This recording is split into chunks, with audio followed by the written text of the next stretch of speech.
रास्तामा हिँड्नु पर्यो गाइज, बाटो नचिनेर। अनि Yes, we all are here.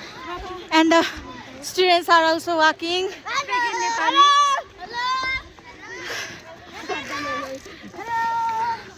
Hello नमस्ते खोइ हालौँ न। आजको हाम्रो यात्रा चाहिँ कहाँ हो हामीलाई नै थाहा छैन। हामी भन्ने कुरा हो। हामी हिँड्दैछौँ तर हामी सासा र फ्याफ्याप हुँदैछौँ तर यस्तो